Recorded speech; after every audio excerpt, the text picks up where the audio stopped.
Left Well. side, always the left side. Good evening, the Port of Johnstown Management Committee meeting. I'd like to call this meeting to order at 6:33, Monday, June 23rd, at the Edwardsburg Cardinal Council Chambers. I need a mover and a seconder to approve the agenda. So moved. Moved by Mr. Maron, seconded by Mr. Ward. All in favor? Any disclosure, pecuniary interest, and conflict of interest, the general nature thereof. Here. Delegation presentation, we do have one tonight, and it's a Grenville County Historical Society. And the president, Fraser Lessinger, will be saying the presentation. Fraser, you have 10 minutes. Go ahead. You're welcome. Hit the mic, Green. I was told that. Shut them off. Oh, sorry, hit it again. Hit the left side. Okay. Oh, it's green. You can all hear me then? Good. I'm Fraser Lashinger. I'm the past president of the Grenville County Historical Society. I've been succeeded by Jane Ramsey, who's here tonight, and Dave Robertson, our treasurer. And I'd like to, first of all, thank you for this opportunity to make a presentation to the Port Authority Management Board. And it's concerning a subject which, of course, is near and dear to the heart of the Grenville County Historical Society, and that is preserving our built and other heritage of the community. The Grenville Society covers Augusta, Edwardsburg, and Prescott. So we have, it covers more, but those are the areas that we concentrate on because some of the other areas of Grenville County, like North Grenville, have their own historical society. The reason we're here is to bring to light the issue facing the possible demolition of a building called excuse me, Fraser House. Fraser House, full disclosure, no connection to me. I'm not related to the Fraser family at all. The Frasers were one of the founding families at Edwardsburg back in 1784 when the United Empire Loyalists came to this region and having been driven out of the United States at the end of the War of Independence. And the Frasers were both soldiers and farmers. They settled in Edwardsburg. And there were 9 of them of the original 68 settlers in the township. So a founding family, very influential at the time. I think it's today, I'm not sure how evident their descendants are in the community. Maybe some of you know the Frasers. I'm not personally familiar with any of their descendants, but we try to honor our heritage. And this house on Windmill Drive is a house that belonged to the Fraser family from the early the farms was owned from 1784 onwards when they received Crown grants. Originally, it was a 200-acre farm. It was divided immediately into 2 100-acre farms, and 2 members of the Fraser family got each half of lot 32. So lot 32 is now encompassed by the Port of Johnstown, and the house has been boarded up for a number of years. And we've been told by the Port Authority that their future plans would lead to the need to remove this house to accommodate port expansion. So we, of course, are very reluctant to see old houses such as this, which go back to the founding of the township, to disappear. There have been 3 other Fraser houses that have disappeared over the years, and this is the last remaining one. So I've given you a paper that is our research on the issue. You can take it home and read it so you get a fuller appreciation of the significance of this house. I'm going to focus on what we can do to try to preserve it. And essentially, there's three levels of heritage protection in Canada. You've got the national level government, which has an interest. You have the provincial government, and you have municipal governments. So the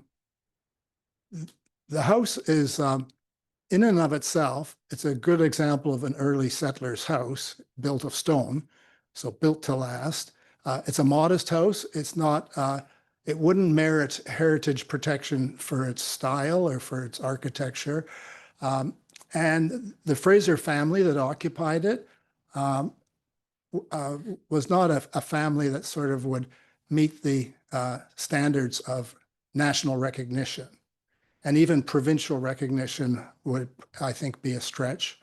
So you're looking at really the municipality of the Township of Edwardsburg Cardinal that would have the keenest interest and the ability to designate it if they saw it in their interest. The house itself is in pretty good condition. We understand it has to be moved or demolished, and that's just a fact of life. We did get a quote from one builder or company that specializes in moving these houses, stone houses, and we're looking for other quotes, and we're talking to other companies. The quote we received was to move it from its current location to, say, the windmill site, like at the back, would be about $75,000. So a large sum, but not insurmountable. To get to that, the port would have to agree to sell the house for a nominal sum, I'm saying $1, to have it moved at someone else's expense. And the township would have to endorse that decision. It would be up to the township if you wanted to designate the house at the same time to give it that protection. The second part of this operation, which I have to concede is the most difficult part, would be to get Parks Canada to agree to moving the house onto their lot, which is lot 34, west of lot 32 on which the house sits. And I spoke with Juan Sanchez at Fort Wellington, the superintendent. He's very knowledgeable about these issues and about the interplay between the federals, the provincials, and municipal governments. He deals with them all the time. And he told me that in order to get Parks Canada to even agree to having the house moved onto their property would require a report by the National Historic Sites and Monuments Board. Now, they're an independent agency, but they're appointed and they report through Parks Canada to the Minister of Citizenship and Culture. The new minister is Stéphane Guilbeault. He's been appointed by Mark Carney to be the minister, and he's got the ultimate responsibility. And Juan told me that to get this kind of a project off the ground with Parks Canada, you'd have to have ministerial support, or at least members of parliament to support this initiative, because there's funding involved, obviously. When you move a property onto the windmill site, there's a question of getting the property in decent shape to open for the public. And you've also got the issue of future maintenance. All of these are budgetary issues. Ministers are very concerned about budgetary issues. Of course, the bureaucrats who support the ministers are the ones who work out the details and make recommendations to the minister. So I went on the website today of the government agencies, and it's a new government. It's only been in office for a month or so, and they haven't appointed a deputy minister yet of heritage. So the heritage department currently doesn't have a leader. And so it's the kind of thing that we would be prepared as a society to make an approach to the National Monuments Site Agency. We'd even be prepared to prepare, if we needed, we might have to get some more professional assistance, but to prepare a petition to the board to seek national historic status. Now, the status is really the link between the Fraser family and the Battle of the Windmill. we've established that Simon B. Fraser, who owned the house in 1838, he had just acquired it for £500, which was a goodly sum in that time. It was a farm of 100 acres, so that would have suggested that there was a house on the site and barns, and it was a productive family supporting situation.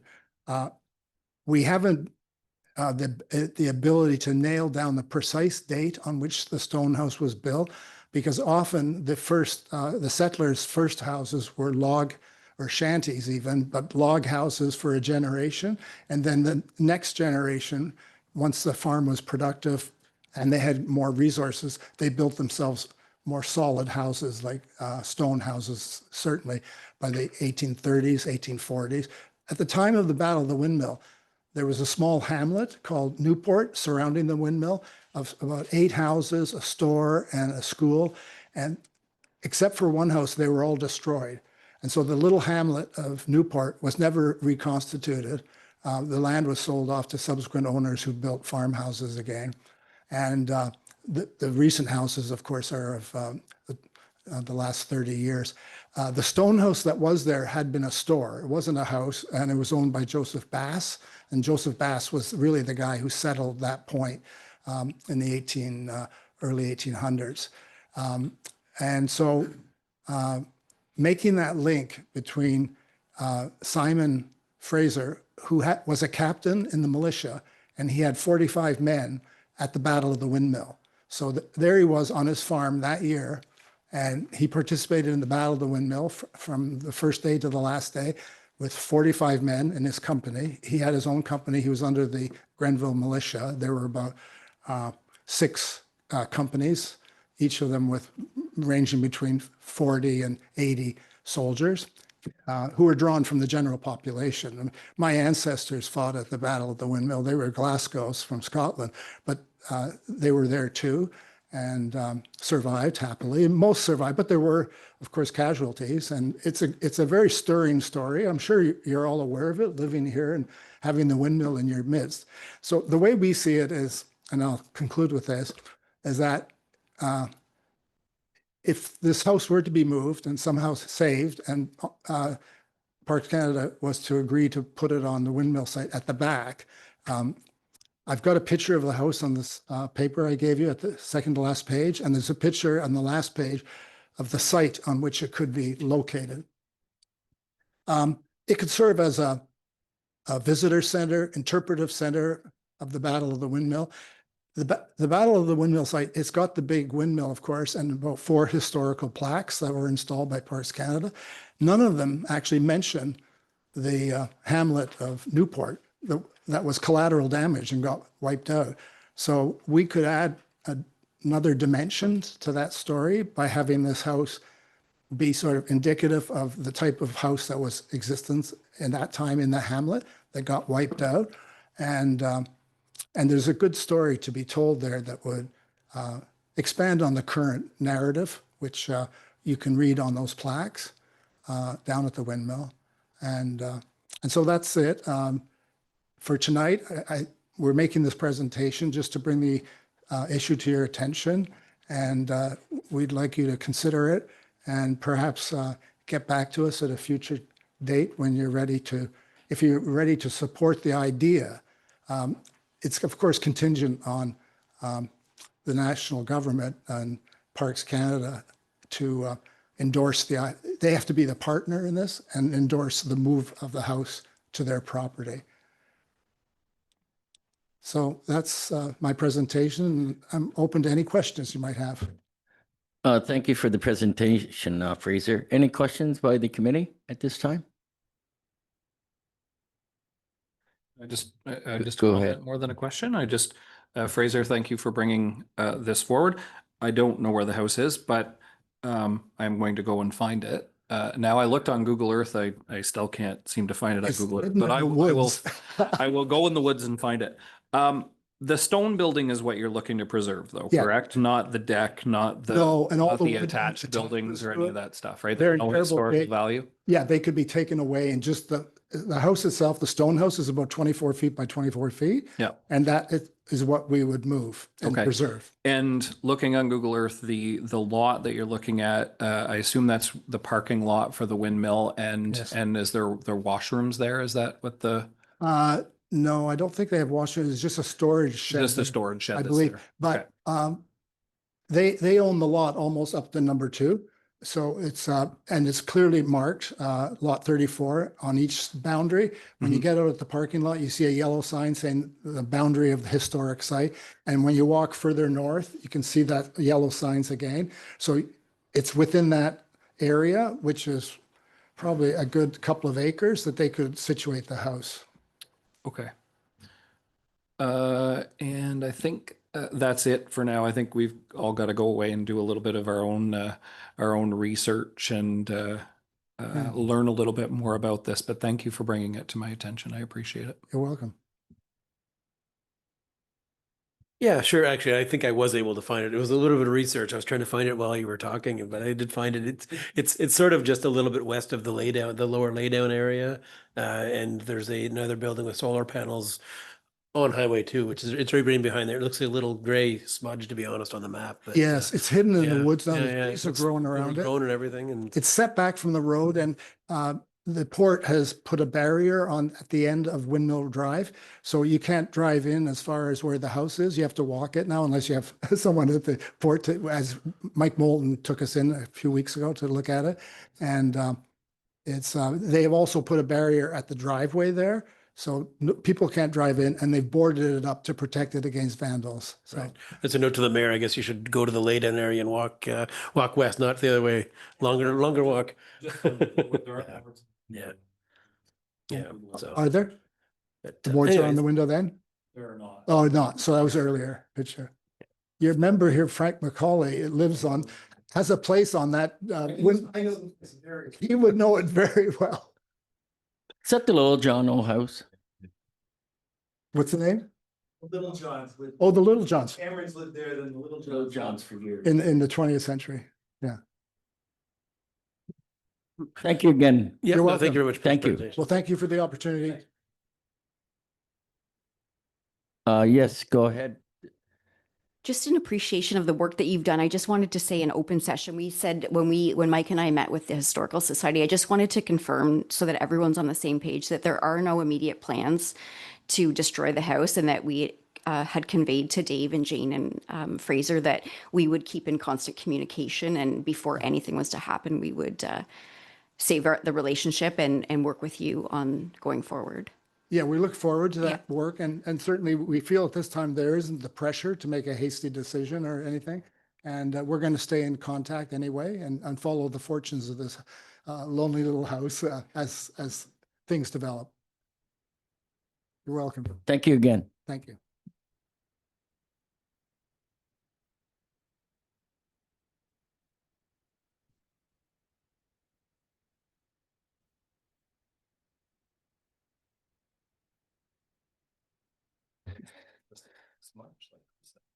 We're going on to number 5, the minutes of the previous Port Management Committee, if any. I need a mover and a seconder. So moved. Moved by Mr. Martel and second by Mr. Deschamps. All in favor? Carried. Port Management Committee receives approval of the minutes of Port Management Committee meeting dated May 2025. Need a mover and a seconder for that. Moved by Mr. Smell, seconded by Mr. Martel. All in favor? Carried. And business arising in the previous committee meeting and the whole meeting minutes, if any. Okay, discussion items, there's none. Action items, there is 8A. And Justin, you're going to speak on that tonight? You're on. All right. Justin Gunner, the new assistant general foreman at the port. I'm here in Mike's stead because he's golfing. So I wasn't good enough to tag along, I guess. So yeah. So I'm reading the grain operations report. The overall grain inventory for the month of May ended at 73,000 ton. Traffic continued to be higher than normal. Brokers are moving commodities overseas. Wheat shipments are slower compared to previous months, but remain steady. We've received a total of 12,800 metric ton of grain by truck. We've shipped a total of 3,000 by truck. We shipped a total of 31,500 by vessel. And vessels for the month, the Whitefish Bay is a corn soybean mix. Completed. The Federal Ohio corn, we completed. If you guys want the current totals, we're at 40,000 ton of grain in the facility at the moment, with mostly a mix of wheat and corn. Recordable incidents or injuries, no lost work, fortunately.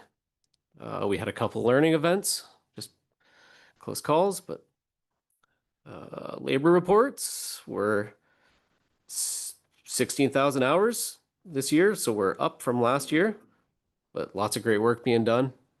So it's great to see.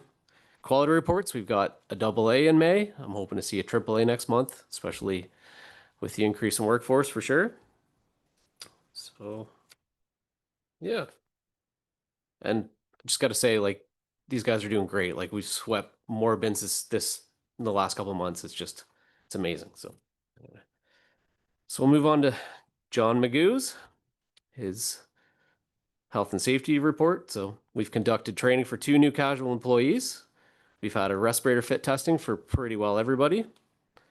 And we're reviewing the overall port lockout procedures and going from there. Thank you, Justin. That's all. Thanks. Any questions, comments? Go ahead. Let's not fight. Fair enough. I'm going to jump in at once. As far as the lockout procedure goes, so I know we've talked a bit about safety in the past. So there's not just one central place we have a lockout, is it?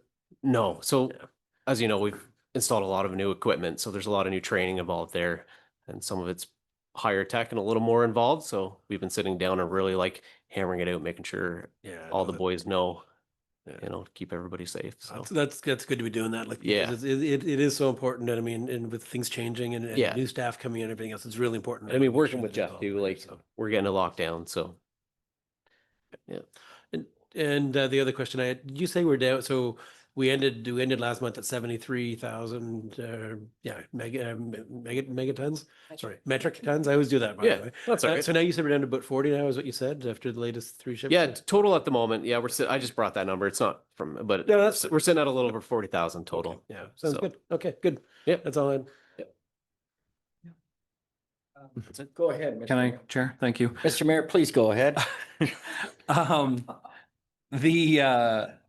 The current year to the previous year for the hourly increase, that relates directly back to the added staff?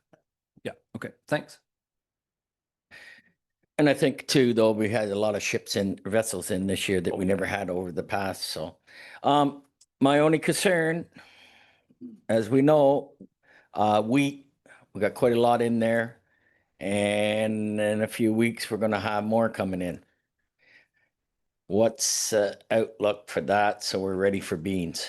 There is talks of a wheat vessel. No, I haven't heard any confirmation on brokers or who or when. I'm but- sorry? So sorry, there is talks about a wheat vessel inbound to be loaded. Oh, good. Yeah. So no confirmations on brokers or anything like that at this point, but That's all I'm.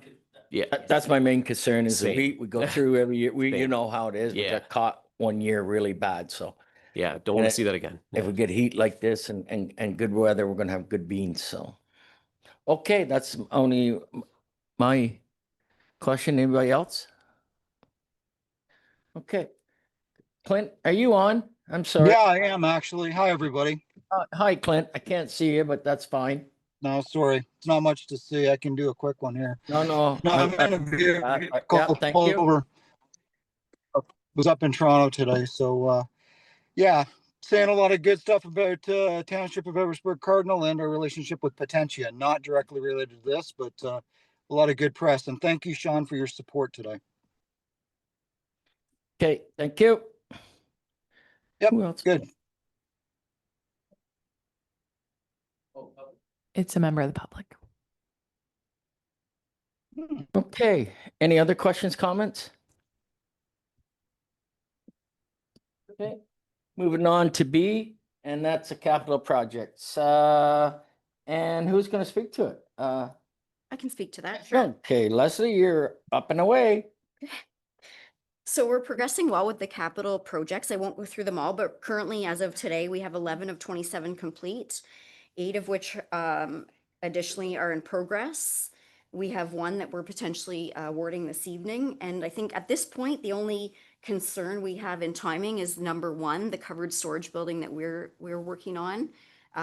We are still waiting for the soil sample tests from the new location in the West Uplands. So we have the RFP draft ready, but until we have those soil samples. So the timing of that, I think we could probably begin construction minimally this year, but I don't know if we'd see that to completion. But along the list, that's really the only one that we're kind of concerned with timing wise at this point.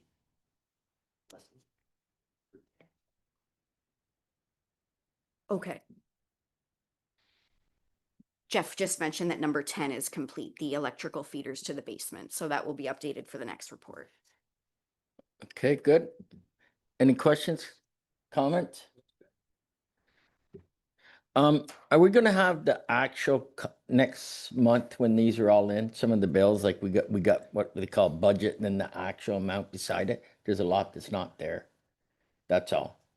You know what I'm saying? Like, number 10. Yes, so Rhonda has been updating those as we get invoices Right. in, but yeah. I don't think some of them are in. No, exactly. So, but we will get it probably next month as they come in, the As they come in, invoices yes. paid. Rhonda's indicated to all of us not to touch that spreadsheet, that she is looking Oh. after the numbers. Jeff already got his hand slapped, so. Oh, good. That's why I'm sitting out this. Great work, Rhonda. Okay. No, that's good. Any questions, comments on the capital? Go ahead, Mr. Smell, you're on. Thank you, Steve. I just have one question for, I don't know who's going to be to, but anyway, on number 8, it says, granite over bin walls, exterior covering. Is that going to do the whole elevator or just certain areas or? We wish. This is Mike's project, but no, it'll be just be another section of bin walls. And will they be painted? We made the same as the ones that were previously done. Yes, that gray. So this is going to go in sections Yeah. for like 5 years until the whole thing's done. I've been asked a lot of questions about it. People see it and want to know what's going on. Yep. So now I can tell them. Yep. Thank you. Any other comments, questions? Go ahead. Thank you very much, Mr. Deputy Mayor. I can't actually find it. Maybe it's just my eyes. So I know we've been talking about the loading bin for the train cars, if you will.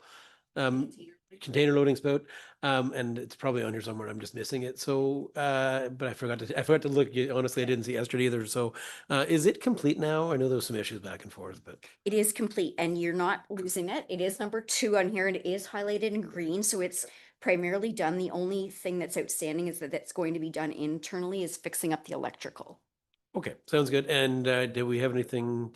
It's probably not about capital, but are we seeing when we expect that be start used? I know there's some people knocking on the doors for it. So In a perfect world, it would have been up and running by now, but we have, since the last meeting, had contact again from Meraki, who was the company that submitted the original letter of intent. So they have come back. So that's more promising than it was looking. good. Thank you very much. On that, number 2, Jeff, that's gonna be covered under warranty, the electrical that we're doing for EMC, or did I read that, or I can I see next didn't month read they'll it? be sitting out there. But Yeah, anyways, yeah. no. The part that was going to be covered by warranty was the annex work for the new dryer. The CCAN loader, unfortunately, I've done some investigating on that. It was never spec'd for XP rated electrical. So That's fine. we're gonna We'll fix leave it it. Yeah, ourselves. we'll move on. Okay, thank you. Any other questions, comments, huh? On the capital projects? C, maintenance report, please. Maintenance report. And who's going to speak to this, Jeff? I'll give it a shot. Okay. Work in the maintenance department for the month included the following. We replaced dust socks, actually not just in C system, but all the dust socks have been changed. So there's 976 of them. We didn't get them all done last year and it sort of bit us in the, where we don't want it to, but it's they've been all replaced and the system is working well right now. We replaced number 5 conveyor belt. This was a capital project. For anybody not familiar, that belt is almost 1,700 feet long.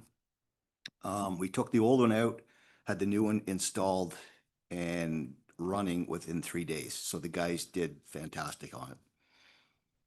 And that was with help from Justin and Sean's guys as well. They did an awesome job. We're also replaced number 2 lofter belt. This was a carryover from last year, I believe. And the way the shipping season ended up, we just couldn't get to it. So they actually just completed that one today. And that's a big job, time consuming, simply because on that bucket elevator, there are 800 buckets with 6 bolts each that all have to come off before the belt's replaced. So they've done excellent on that as well. Some of the regular stuff was just clean out the marine gallery automatic valves after ship loading. Empty bin maintenance of annex bins 3, 4, 5, 7, 8, and 10. The electrical department, we installed electrical feed to a new ductless split air conditioning and heating unit in the maintenance shop, which I tell you right now, the guys are very appreciative of. Grain handling equipment checks during vessel loading, conduct a monthly premise inspection as per GMP requirements. Weekly and monthly dust system inspections of maintenance. The electrical crew also assists millwrights with replacement of 5 conveyor belt and number 2 lofter belt. We ran temporary power to Samoda construction trailer while they're on site. We troubleshot and repaired a wiring fault to the top valve of annex bin 1. Electrically connected XP rated door openers in the new track shed, which was unfortunately another oversight, but we've got that fixed up. So, and contractors that were on site were at Eastern Ontario Millwrights, replaced a section of grain spread from 5 and 6 turn heads to 5 conveyor. This was part of a capital projects, and Decor Electric replaced electrical feeders to MCCs 10 and 11. Originally, we were going to do just MCC 10. But as we got into it, we found that the electrical feeders in one of the junction boxes didn't take the path we thought they did. They crossed a couple of conduits. Now remember, these are huge conductors. And so being that Decor is, they're efficient and their pricing is always bang on, we still had money left in the budget. So we replaced the other feeders at the same time. So we killed 2 birds with 1 stone.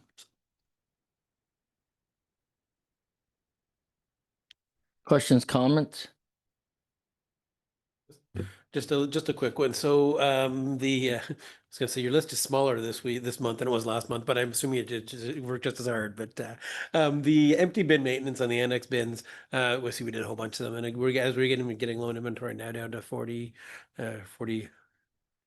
metric tons. I was gonna get it down to 40 metric tons. Are there, so they're obviously trying, should we have a schedule to try and do all of these bins, right? Is there? The annex bins are different than the in-house bins. Yeah, okay. They're the steel tanks that have sweep augers and paddle sweeps in the center of them, whereas obviously none of the in-house bins do. And the annex bins don't typically run out every year. So when they go empty, doesn't matter when it is, we go in them. So, Okay, gotcha. Okay, thank you.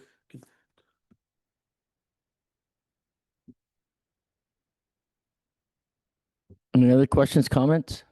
Mr. Smell, go ahead. Thank you, Deputy Mayor. To Jeff, I'm just curious, when you change the belts, do you recycle them or what do you do with them? The reason I'm asking, Jeff, is because years ago, we used to come to the elevator and they'd call us when they changed the belt and we put them on the end of the plow, which saved a lot of hassle and rain and snow coming back on the windshield and stuff. we're looking for people like you. We do. We Well, just actually- roll it up in 20-foot sections. And if anybody wants some, come see me. We'll give it to you. All you got to do is call Chris. I'm sure he'd take it because there's still a couple guys there that Yeah. they really come in handy. Yep. They help a lot when you're plowing. We can help you out. Thank you. Any other questions, comments? Okay, moving on to the financial and traffic report. Rhonda, you're on to this, please. Thank you. We had another successful month in May. Our revenue was 535,000. It's an increase of 173 over 2024. We continue to see this increase in the grain services due to the grain vessels, the high storage, and the busy receiving schedule. Our expenses were 518,000, which is higher than 2024 by 126,000, but we still ended the month successfully with a surplus of 17,000 compared to a loss of 30,000 in 24. Because there's no meeting in July or August, I just did a quick year-to-date update. So our overall total revenues as of May is 3.067 million. Our expenses are at 2.72 million, resulting in a total surplus of 345,000, which is a total increase over 2024 by 544,000. So our year's starting out great. There's the breakdown here if you have any questions on that. And our traffic, we had 2 salt boats in May, an aggregate boat to load out, 1 corn boat. And so we're running about 50% higher on our total marine from last year for tonnages. Questions, comments?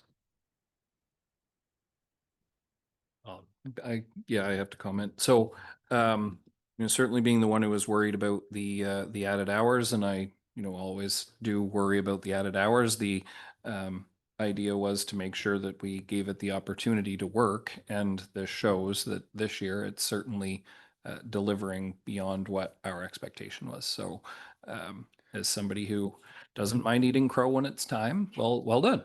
Yeah. Any other questions, comments? Okay. At this point, I am. All right, we're going to move on to the GM's report. Oh, sorry. Go ahead, Mr. Smell. Thank you, David Mayor. You have to look at the end of the table once in a while. Anyway, through to Jeff, I would believe. I see they paved the roadway where the trucks pull in there. Is that done by the county, or did you people request it, or does it affect business at all? Or Mike took care of that when they were doing the paving at the new track shed. okay, I was just wondering what doesn't affect business though, eh? No. Okay. Any other questions, comments? Okay, we're moving on to the general manager's report, please.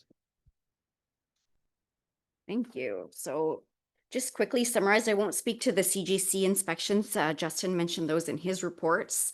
Earlier in May, we did have the Transport Canada security assessment. So every 5 years, we need to renew the security certificate through Transport Canada. So our inspector and another inspector from Sarnia actually spent the day with us and did a walkthrough, and they will follow up with their site assessment. And then we will have to update our security plan based on their findings and then send that to the director at Transport Canada for another 5-year certification. So that was a pretty seamless process. They did find some stuff to point out from other ports that they visited. So it was good feedback and good as my first experience doing that. I think it was important to note our insurance renewal came in under budget, which it was actually surprising, but we're hoping to offset some of those savings through a cybersecurity portfolio that we're just currently working with the providers on getting a quote for that. The strategic plan is ongoing, and the public consultation portion of that closed on June 13th, and we had I think about 27 participants. So the consultant has summarized that and sent that to me just today. So I think there's a lot of good feedback that we can incorporate into the draft, which we will send to the Port Management Committee and Council before we bring that draft forward for ratification. We continue on business development initiatives, all of which are exciting. I know we've spoke already this evening about the labor, but I just wanted to also just thank you for your support in that. I know it was a difficult decision during budget, but at this point, we've hired on 5 new casuals, and we've been able to cross-train in primarily 4 different areas. So we now have full coverage for the weigh room, the grading, vessel loading, and rail cars that we've done recently. So that's really, I commend Justin and Sean and their team on really kind of their strategic placing of the staff resources to make sure that everybody's cross-trained and that we won't be without. So that's exciting. And I spoke with Ryan from V6 Agronomy today, and they have their plans submitted, and he's due to contact Sean Merriman this week for his building permit. So that's exciting. And we're also actively working on our 2026 budget. And then I also just included some pictures because I think sometimes pictures speak more than words. So there's some pictures of the conveyor belt replacement, and then just some of our staff. And everybody does smile, not just for the pictures, just so you know. Questions, comments? Go ahead. No, let's get you out of the way, Mr. Ward. Oh. No, go Councillor ahead. Martel, you go. Go ahead. Go ahead. So I just on labor, I Yep. hate to beat that stick, Nope. but so and maybe I misunderstood during budget season. So we hired 5 casual employees. I thought we were hiring full-time employees. We did, but these are just the casual pool because it Oh, was okay. busy, yes. Okay. So I say hired casuals, but yeah, Okay. Nope, that's In a fine. casual I just thought I misunderstood maybe, and then yes. I was gonna have to eat crow in the second No, meeting as the no, mayor, but I guess I won't yet. So No. just kidding. It's all looking good. Good report, by the way. Thank you. Go ahead, Mr. Martel. Thank you, Mr. Chair. 2 questions through you to the GM. Looking at the photos on page 17, which day do you do haircuts and do you take walk-ons? Yeah, so these are lunchtime haircuts. I bring my clippers and yeah, I was booking appointments today. But you even need for an appointment tomorrow. or can I just show up? You can show up. Lunchtime. Lunchtime. We should talk offline, the mayor. Mr. Macaulay? Thank you. That could create a conflict of interest between the mayor and the board, but we'll go to there at another point. You referenced the advanced. Hold on, Frank. I saw the quality, so. Oh.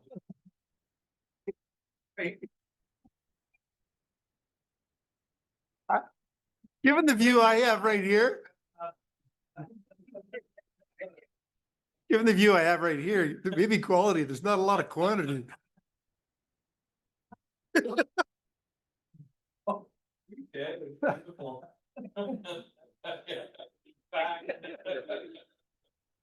You made reference to the Advanced Ag Leadership Program. When I was at RBC, we used that extensively. It is an outstanding program. We put a number of high-profile people or high-potential people, rather, in our agricultural field through that program, and they benefited from it tremendously. So anything you can do or that you saw as being a connection with the port, I would support fully. Thank you. That's great feedback. Any other questions, comments? One quick one, Sure. if I may, and I know the with respect to the V6 moving forward, we finalized a verbal with Ryan. Have we received the full copy of his signed contract though? For the lease agreement, we have a full signed copy from Ryan on record at this point. Not yet, but it was included with the agenda package with the bylaw, but it needs to go through DocuSign. I need to send it to Rhonda to send it to you. And we will have that signed copy though before he gets a building. Yes, building that permit should be before part he of goes the, ahead. that should be part of the ask from your building department. Yep. Yeah. Okay, just wanted to Yep. make sure. Any other questions, comments? Okay, we're moving on to 8F, Porter Johnstown Investment. Leslie? Sure, thank you. So as you'll recall, last year, there was a Scotiabank GIC that was due, and at that time, the recommendation was made to split the funds and invest in a 12-month non-redeemable GIC and a 24-month non-redeemable GIC. So the 12-month is coming due on July 2nd. So Sean, Jess, and I met to review what our options are, and in discussion with Frank as well. So we have 2 different rates from 2 different banks. So the recommendation at this point is to reinvest the 12-month, but transition from Scotiabank to RBC, as they have a better 1-year rate at 3.51% versus 2.7%. Okay, any questions, comments before I read the recommendation? Yeah, I totally, I mean, I support this. I mean, you know, it's 1 year, first of all, we're asking for, not a 2-year term. I do like to, when we're going for a 2-year term, especially if that was the conversation, I'd love to see that 5-year plan. You know, I know it's a forecast, and forecasts are as, you know, they can vary over the years and everything else, but I do like to see that view so that it helps you to get that, okay, I feel comfortable with this, as opposed to you're taking a guess. But by the time this comes due, we'll be looking to we'll be finishing off the previous year's budget, so no concern there, but I wouldn't mind seeing the view when we have these discussions going forward. That's possible, so. Any other questions, comments for reading recommendation? There is a recommendation that the Port Management Committee authorize the Port General Manager to purchase a new 12-month non-redundant GIC and RBC with the best possible rate at date of maturity. I need a mover. Moved by Mr. Ward and seconded by Mr. Smell. Any questions, comments? All in favor? Carried. Thank you.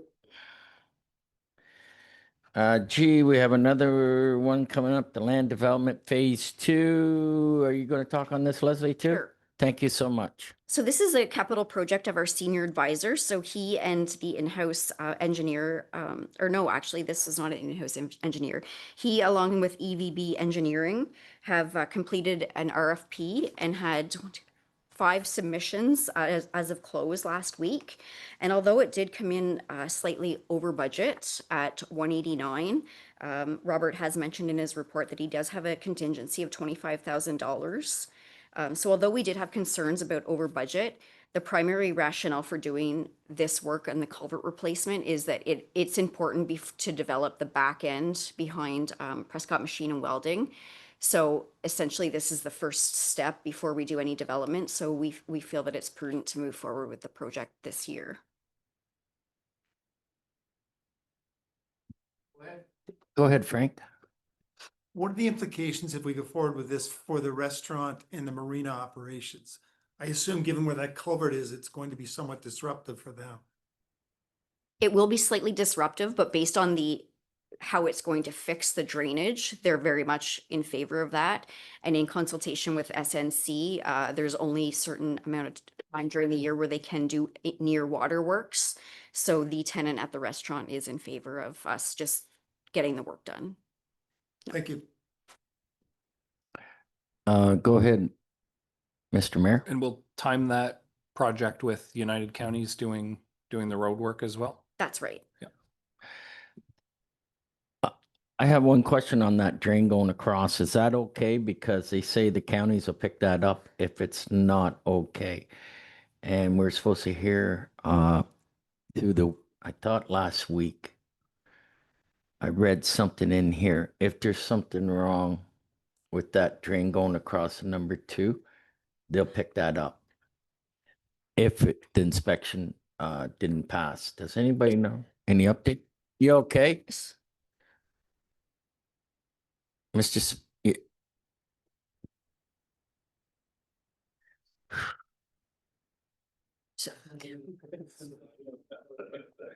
I'm not picking you up.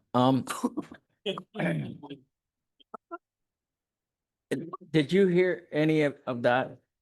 So the counties has confirmed whether it's our entrance or at this entrance that they will cover anything that's in the county road or the road allowance, but Right. will not on our private property. No, but did they inspect that? Or we won't know until they open it, I guess. Is That's that right. right? Okay. That's right.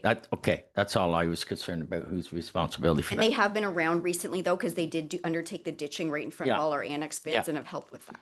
Okay. Yeah. Any other questions, comments? Oh, Well, sure. Maybe it's not quick. I don't know. So, so this is sort of, if I'm not mistaken, it's in the location sort of around Edison Avenue. Is that where it is, or is it? No. No. Okay. Don't go by those maps. Right across Oh, okay. Yeah. Over there. Okay. Gotcha. Okay. the restaurant. And does it go underneath the pavement the whole way there as well? Okay. Yeah. So it just because obviously there can be heavy boats and stuff going along there. So it's reinforced and everything else, or okay.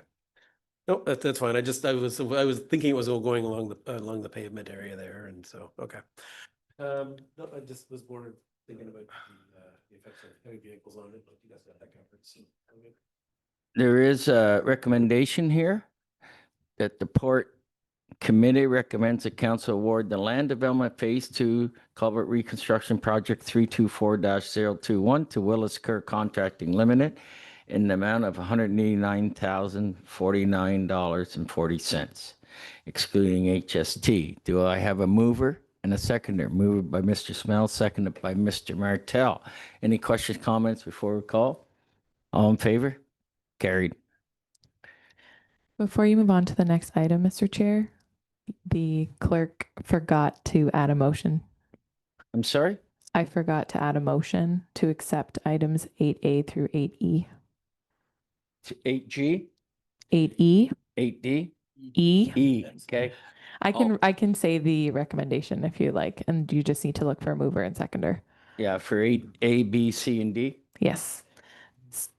So moved. So that the Port Management Committee accepts items 8A through 8E.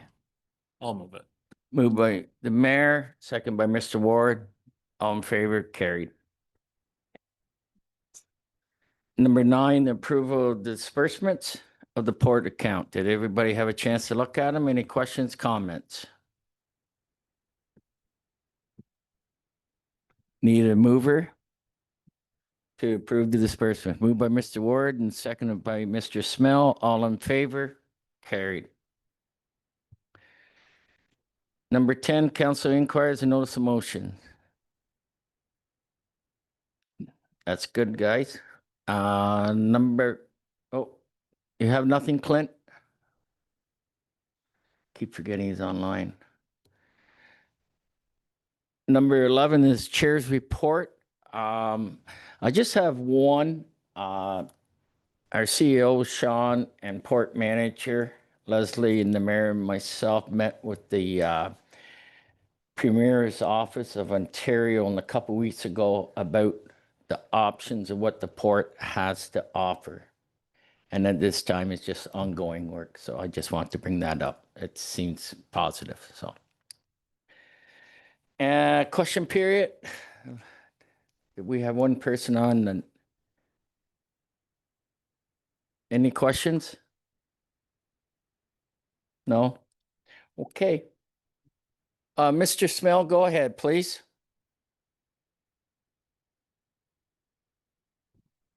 You told me to hit the left side. I didn't come on. Anyway, this is to Leslie. I got a call about 3 weeks ago from a gentleman who lives out on Glens Mill Road, and he was inquiring about ships coming in and how he could. I guess he works for. I wrote his name down and forgot it at home, so I told him to contact you or Mike. I was just wondering if he had come in to see you. He works for an agricultural company almost as big as V6. So No, I haven't heard of anything, but Mike may have, but I'll keep my Okay. eyes and ears open for someone. because he didn't know who to contact or anything, and he asked me, and I thought, well, I'll see you or Michael. Yeah, So, sure. I think his last name is Brighton. Is that the one on Glen Smell Road? Yeah, okay. Okay. Well, here we are, number 13. I need a mover and a seconder to adjourn. Moved by Mr. Ward and second by Mr. Smell that we adjourn at 7:26.